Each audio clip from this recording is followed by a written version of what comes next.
Ahead of the United Nations UN General Assembly slated for September 2025, the President of France, Emmanuel Macron, on Thursday issued a statement and said that France will recognize the State of Palestine at the UN coming meeting of heads of states as a way to put an end to the war in Gaza so that the civilian populations in the Palestinian city can be rescued, also describing the move as France's historical commitment to a just and lasting peace in the Middle East. The Prime Minister of Israel, Benjamin Netanyahu, within an hour issued a counter-press statement and said that the State of Israel condemned the decision of France's president to recognize the State of Palestine, stressing that such move by France rewards terror and risks creating another Iran proxy that will be a launch pad to annihilate Israel. According to the President of France, Emmanuel Macron, true to its historic commitment to a just and lasting peace in the Middle East, I have decided that France will recognize the State of Palestine. I will make the solemn announcement at the United Nations General Assembly next September. The urgency is today for the war in Gaza to end and the civilian population to be rescued. Peace is possible. There is an immediate ceasefire, the release of all hostages and massive humanitarian aid to the people of Gaza. We must also guarantee the demilitarization of Hamas, secure and rebuild Gaza. At last, it is necessary to build the State of Palestine, ensure its viability and allow that by accepting its demilitarization and fully acknowledging Israel, it participates in the safety of everyone in the Middle East. There is no alternative. The French want peace in the Middle East. It is up to us, the French, together with Israelis, the Palestinians, our European and international partners, to demonstrate that it is possible. In light of the commitments that the President of the Palestinian Authority made to me, I wrote to him my determination to move forward. Trust, clarity and commitment. We will win peace, the French President stated. In a swift reaction, Prime Minister Benjamin Netanyahu reacted and said, "We strongly condemn President Macron's decision to recognize a Palestinian state next to Tel Aviv in the wake of the October 7th massacre. Such a move rewards terror and risks creating another Iranian proxy, just as Gaza became. A Palestinian state in these conditions would be a launch pad to annihilate Israel, not to live in peace beside it. Let's be clear, the Palestinians do not seek a state alongside Israel, they seek a state instead of Israel." Meanwhile, it would be recalled that Daily Sabah news media on May 28, 2025 reported that Indonesian President Prabowo Subianto said he would consider diplomatic ties with Israel only if it recognized a Palestinian. Clearwater Police Department in Florida, United States has confirmed that World Wrestling Champion Terry Bolley aka Hulk Hogan died on Thursday morning around 11:17 a.m. after the personnel of the Clearwater City Fire and Police Departments responded to an emergency medical report at about 9:51 a.m. and administered first aid treatment of cardiac arrest to Hulk Hogan before he was rushed to Morton Plant Hospital where he was pronounced dead. According to the Clearwater Police Department in a video press briefing held a few hours ago, the Clearwater Fire Department and Clearwater Police Department personnel responded to a medical call at 9:51 a.m. today in the 1000 block of El Dorado Avenue on Clearwater Beach. The nature of the call was for a cardiac arrest. A 71-year-old resident, Terry Bolley, also known as Hulk Hogan, was treated by Clearwater Fire and Rescue crews before being taken by Sunstar to Morton Plant Hospital, where he was pronounced deceased. Major Nate Burnside briefed the press about the police and fire response to a medical call involving Terry Bolley, also known as Hulk Hogan. A video of the scene outside Hogan's residence shows responders desperately trying to save his life as he was transported to an ambulance. In the clip, several paramedics appear to be conducting chest compressions as Hogan is wheeled to the emergency vehicle. It may be recalled that a few weeks ago, Hogan's wife, Sky, whom he married in September 2023, denied rumors he was in a coma, stating his heart was strong as he recovered from surgeries. Some local media in the United States had reported last month that Hogan was on his deathbed, but the reports were denied with statements that as at the time he was just dealing with the symptoms of a neck procedure he underwent in May 2025. The global sports icon, Hulk Hogan undoubtedly transformed professional wrestling into a family entertainment sports. Before Hulk, wrestling catered to a fairly narrow audience. Hulk's theatrics in the ring were magnetic for children and their parents, and it supercharged the sport. Hogan kickstarted a pop culture phenomenon with Hulkamania, after defeating the Iron Sheik for the World Heavyweight Championship in 1984, a craze that never went away, and his signature bandana and handlebar mustache were often copied by fans in crowds for decades. In 1996, Hulk created the NWO, New World Order, and became Hollywood Hulk Hogan. It propelled him and professional wrestling to even more fame. Hogan had countless iconic performances which included a matchup against Dwayne "The Rock" Johnson at WrestleMania X8 in 2002 and a face-off with Andre the Giant, family of the late Nigeria former president, Muhammadu Buhari on Sunday issued and released a letter of appreciation to people who sent in condolence messages after the former Nigeria president died on Sunday, July 13, 2025 at a London hospital, but the Buhari family mentioned several names they considered as notable people among those who sent in condolences, which some of them did not attend the burial ceremony and apparently ignored three former presidents of Nigeria that were major rivals to the late Muhammadu Buhari's presidency, despite the fact that former presidents Goodluck Ebele Jonathan, GEJ, Ibrahim Badamasi Babangida, IBB, and Olusegun Obasanjo, OBJ were among the notable personalities in the society to send condolences early enough to the family and the nation at large exactly same day Buhari died, while OBJ personally issued video press release to mourn the death of Muhammadu Buhari. GEJ, after issuing condolence message, visited the family of late Buhari in London the next day to console with the bereaved family, and also, IBB, after mourning the demise of late President Muhammadu Buhari, sent his children led by Mohamed Babangida to Katsina State to pay the family and the people condolence visit over the death of the late former head of state, Muhammadu Buhari, that was ousted out of power as then Nigeria military head of state on August 27, 1985 by IBB in a bloodless coup that led to the arrest and detention of Buhari at a prison facility in Benin City for almost 3 years.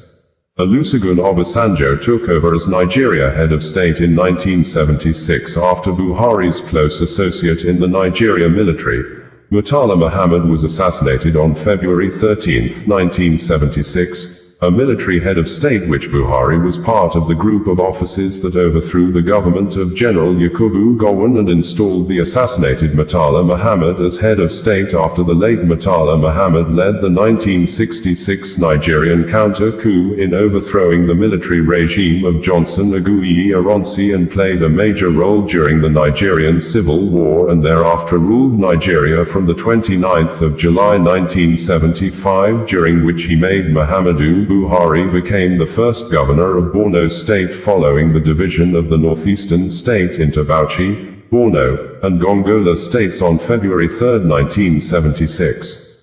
After Obasanjo became military head of state, Buhari served as governor of Borno from February 3, 1976, to March 15, 1976.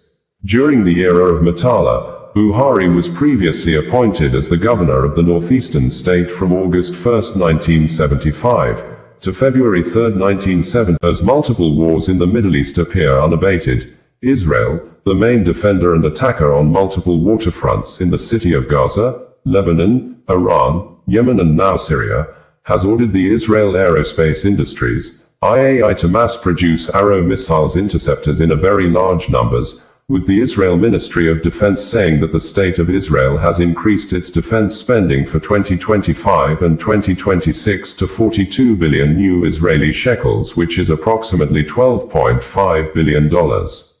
During the 12-day war with Iran, there were multiple reports that Israel was running low on Arrow missiles interceptors defense system as Iran long-range missiles were seen hitting targets in Israel. Aerospace observers said the advanced Arrow high-altitude defense systems are critical to countering long-range ballistic missile threats, like those launched from Iran during the 12-day war in June 2025. According to the Israel Ministry of Defense in a press statement on Thursday, the Director General of the Israel Ministry of Defense, IMOD, Major General, Reservist, Amir Baram, signed a production contract to significantly accelerate the serial production of Arrow interceptors at IAI, Israel Aerospace Industries. As part of the deal, IAI will supply the IMOD with a significant additional amount of Arrow interceptors.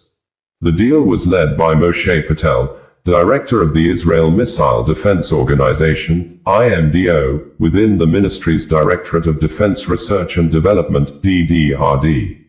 The Arrow system, developed and manufactured in cooperation with the U.S. Missile Defense Agency, MDA, demonstrated significant interception capabilities during the Swords of Iron War, especially during Operation Rising Lion. The system provides exo-atmospheric and endo-atmospheric interception capabilities against ballistic missile threats, protecting the state of Israel from strategic long-range threats. The Arrow system integrates cutting-edge technologies and is considered one of the world's most advanced air and missile defense systems. IAI is the prime contractor for developing the Arrow system and its interceptors through its MLM facility in partnership with the U.S. company Stark Aerospace. Other partners include IAI's ELTA and TAMAM divisions, Elbit Systems, TOMA, and Rafael Advanced Defense Systems.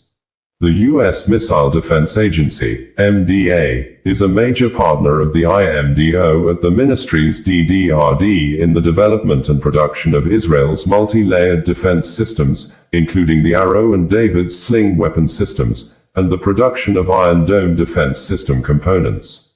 The strategic cooperation between the MDA and the shortly after Prime Minister Benjamin Netanyahu returned from the United States, U.S. on Sunday, where he had paid an official visit to the U.S. President, Donald Trump, lawmakers and other U.S. government officials, the misunderstanding between Bedouin and Druze tribes in the Swaida region of Syria that started last Friday took a new twist, evolving into a deadly conflict after a Druze man was robbed at gunpoint on Friday by gunmen suspected to be natives of Bedouin tribe.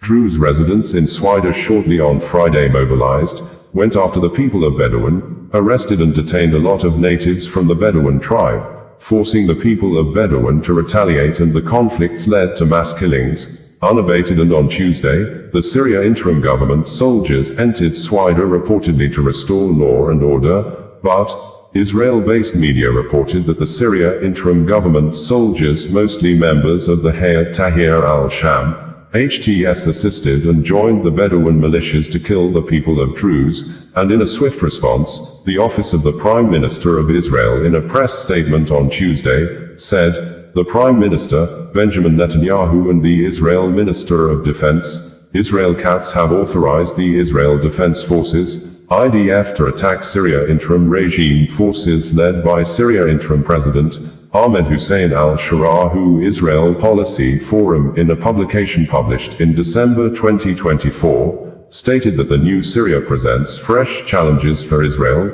stating that the Turkey-backed Sunni jihadist group, Hayat Tahrir al-Sham, HTS, was an al-Qaeda's former Syrian branch, and its leader, Abu Muhammad al-Golani, also known as Ahmed Hussein al-Shara, who is the current interim president of Syria, was a member of an early version of the Islamic State, saying, Golani's chosen last name also foreshadows conflict over territory, that his family hails from the Golan Heights, which Israel partly occupied after the 1973 war and annexed in 1981. Although President al-Shara, in nationwide broadcast on Thursday after ceasefire began around 9 p.m. on Wednesday night, said that the protection of Druze people is a top priority in his interim government, but he's not afraid of Israel that bombed the Syria military headquarters and the military base near Syria Presidential Palace in Damascus on Wednesday that led to the death of 5 persons in addition to more than 300 people killed. Less than a week the new conflict ensued.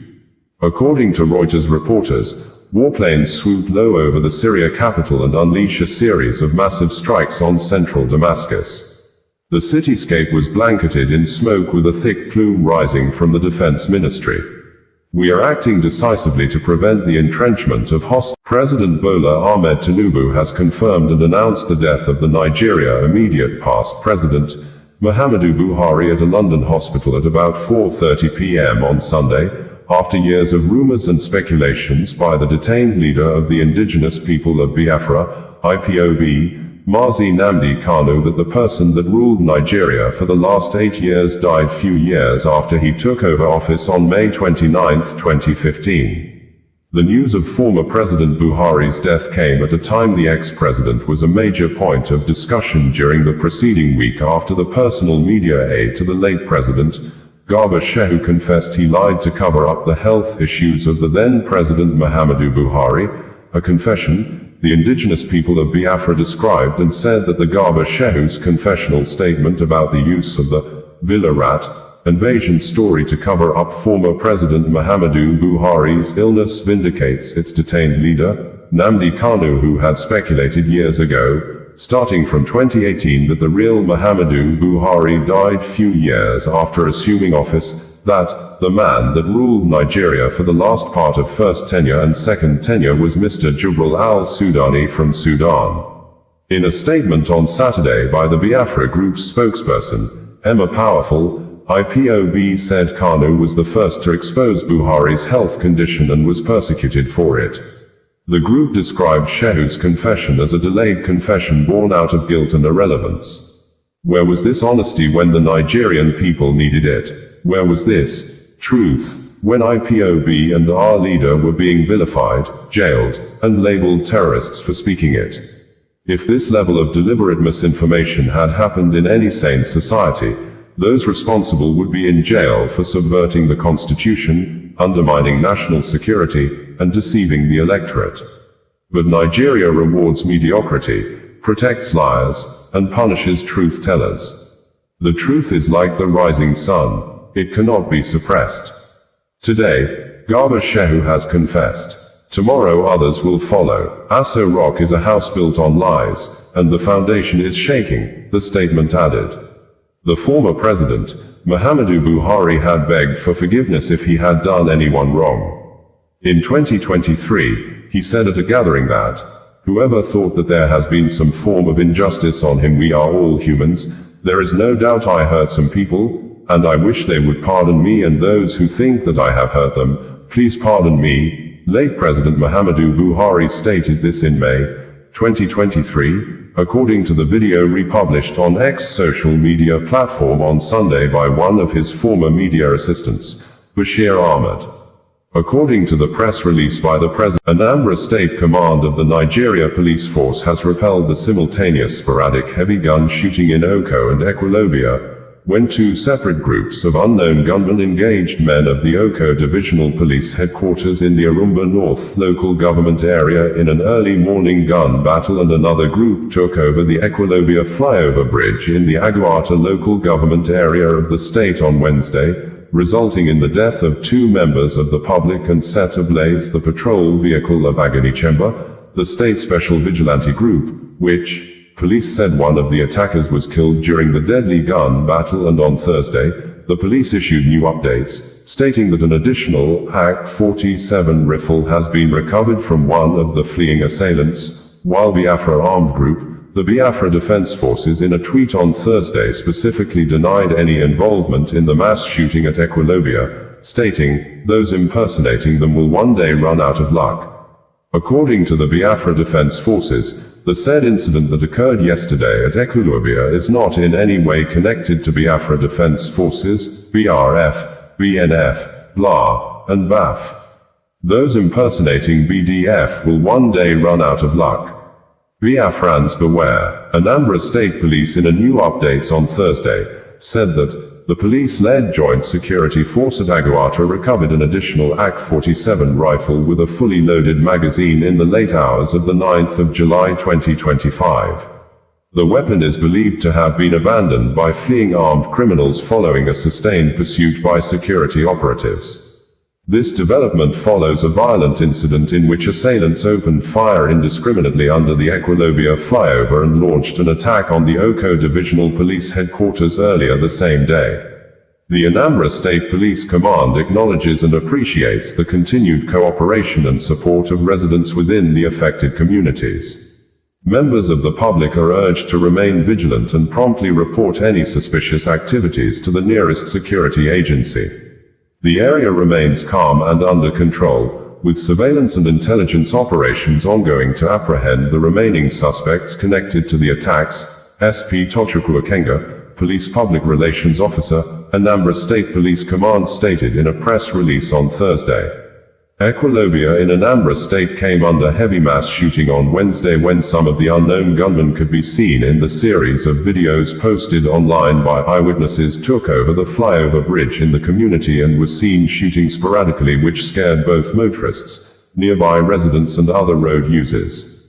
It was gathered that the shooting lasted more than 30 minutes. In some of the videos, a lifeless body was seen lying inside a commercial tricycle popularly known as keke, while another clip shows Kenya National Human Rights Commission, KNHRC, has confirmed that 31 persons have already been pronounced dead by medical doctors attending to protesters who were attacked on Monday by Kenya's security operatives and armed militias when thousands of Kenya residents came out to stage a mass protest to mark this year's 7th anniversary, an event known as Saba Saba Day that commemorates July 7, 1990, when Kenyans rose up to demand a return to multi-party democracy after years of autocratic rule by then-President Daniel Arap Moi. The united opposition leaders called on all Kenya citizens to declare President William's Ruto government as an illegitimate regime that is an enemy of the people, hostile to the people, killing the people by thus boycotting all government functions and activities and delegitimize the government's businesses and actions, insisting 2027 is too far for Kenyans to wait before ending the presidency of Ruto. And in a swift reaction, President William Ruto on Wednesday visited Dagoretti, northern side of Nairobi, to inspect the construction of 540 housing units project at Kilimani Police Station, and during the visit,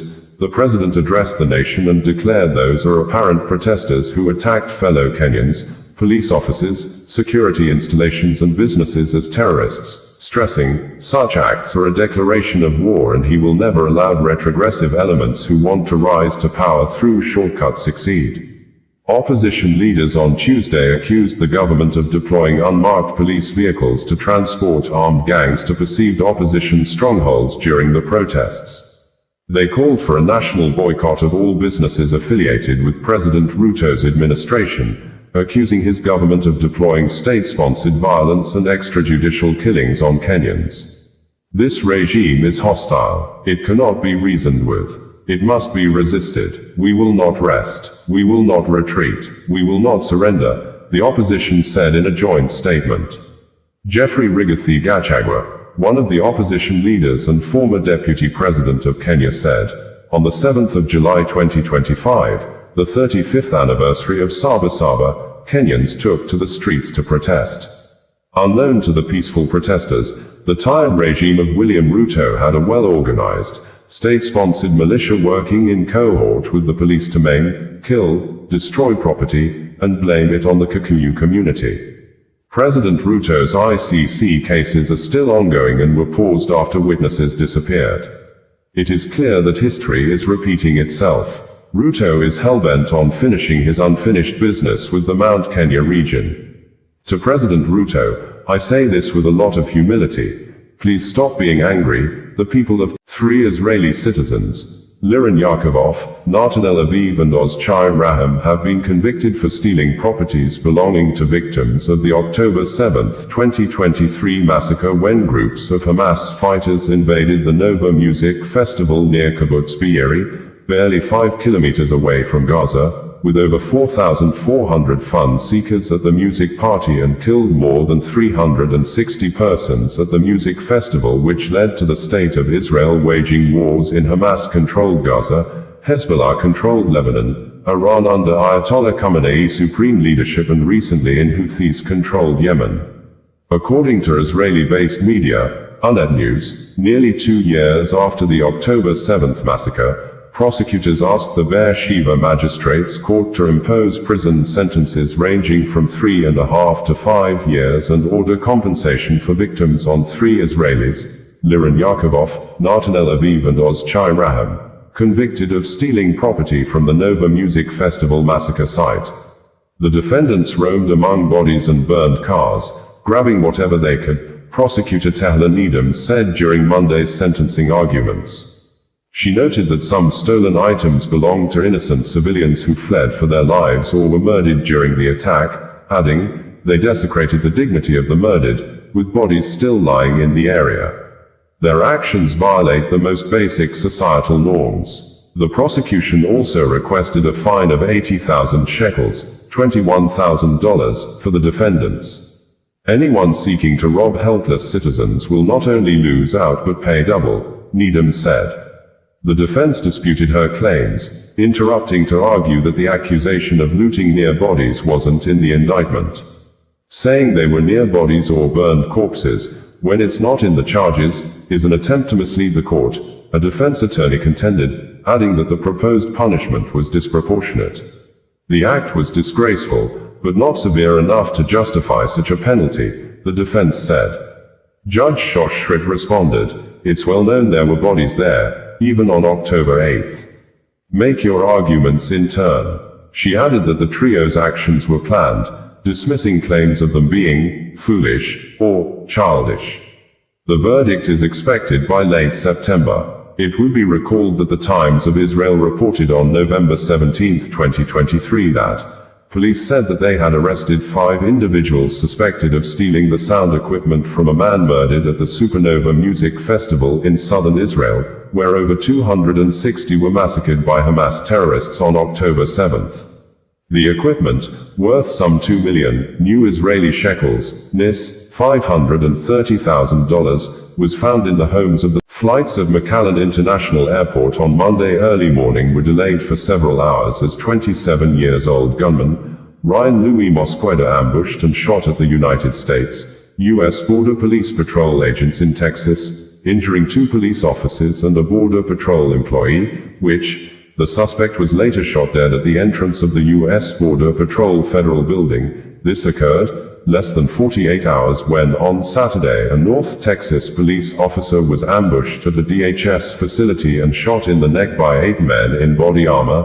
These incidents happened amid nationwide rise in threats to immigration and custom enforcement, ICE personnel and Border Patrol agents over President Donald Trump immigrants deportation policy. Local media reported that the federal agents returned fire at the suspect, identified as Ryan Louis Mosqueda, who was armed with a rifle and wearing a utility vest. Mosqueda was killed at the scene, McAllen Police Chief Victor Rodriguez said. U.S. Department of Homeland Security in a statement on its X social media handle, stated that, this morning an individual opened fire at the entrance of the United States Border Patrol Sector Annex in McAllen, Texas. Both Border Patrol agents and local police helped neutralize the shooter. 2 officers and a Border Patrol employee were injured, including 1 shot in the knee. All 3 have gone to the hospital. This is an ongoing investigation led by the FBI.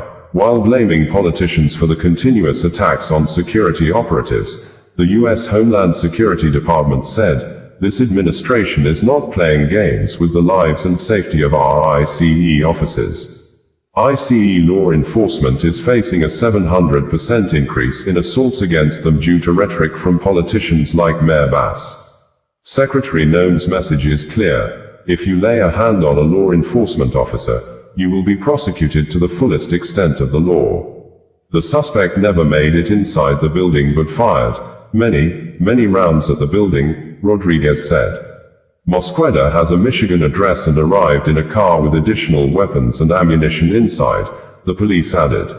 McAllen police responded to the scene shortly before 6 a.m., where the shooter attacked the federal building with an assault rifle at about 5:45 a.m., according to local media and residents. Local media added that Ismael Garcia, a 10-year veteran with the McAllen police who responded to the scene, was struck in the knee during the shootout and is in recovery, quoting Chief Rodriguez who said it during a news conference. 3 officers sustained gunshots injuries from inside the building as bullets shattered the windows, sending shards of glass flying, according to local media. Incidents like Imo State Command of the Nigeria Police Force has given reasons why a suspected kidnapper, Obinna Orji, who the police said his gang are responsible for series of kidnapping and armed robbery in Anambra, Delta and Rivers states, has not been charged to court since he was arrested, while condemning an ex-social media post published by an account holder named Fisayo Suyombo, who has raised alarm that the police arrested and detained Obinna Orji, he described in the post as a businessman, for 8 months without charging him to court. In a swift reaction on Saturday, Imo State Police Command, in a statement issued and made available by the command spokesperson, Okoye Henry, narrated and listed the alleged crimes committed by the detained Obinna Orji, saying, "The kind of crimes Obinna is allegedly involved in are capital offenses that police has no right to grant his bail, and the delay in taking him to court is because the alleged crimes cut across multiple states which required more time for proper investigation."